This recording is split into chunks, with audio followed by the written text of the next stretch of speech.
மாண்புமிகு பேரவைத் தலைவர் அவர்களே, மனிதவள மேலாண்மைத்துறை அமைச்சர் உங்கள் வாயிலாக அவருக்கு ஒரு சில செய்திகள்.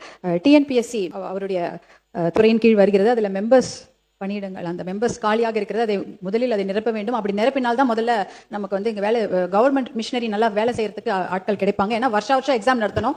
கொரோனால எக்ஸாம் நடத்தல, அதுக்கப்புறம் 2 வருஷத்துக்கு ஒரு வாட்டி எக்ஸாம் நடத்தினாலும் ரிசல்ட் வரல, அதுக்கு 2 வருஷம் ஆகுது. ரிசல்ட் வந்தாலும் கோர்ட் கேஸ்ன்னு அப்படியே யாருக்குமே வேலையே கிடையாது.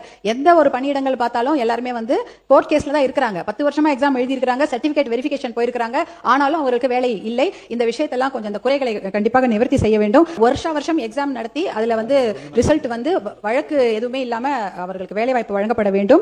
போக்குவரத்து துறையில இப்ப பாத்தீங்கன்னா கிட்டத்தட்ட 45% இருந்து 50% மட்டும் தான் வந்து கவர்மெண்ட் ஸ்டாஃப் இருக்காங்க. மிச்சம் எல்லாமே டெம்பரரி. நம்ம மாநகராட்சி பேருந்துல பார்த்தாலே ஓட்டுநர், நடத்துனர் எல்லாமே டெம்பரரி ஸ்டாஃப் தான். குரூப் டி, அந்த குரூப் 4, குரூப் 4 அதுல வந்து எல்லாமே ஒப்பந்தம், தற்காலிக டெம்பரரி பணியாளர்கள் தான் இப்போது இருக்கிறாங்க. அந்த முழுமாத அசிஸ்டன்ட் என்ற போஸ்டே இல்ல. இதையெல்லாம் நிவர்த்தி செய்ய வேண்டும் என்று அன்போடு கேட்டுக்கொள்கின்றேன்.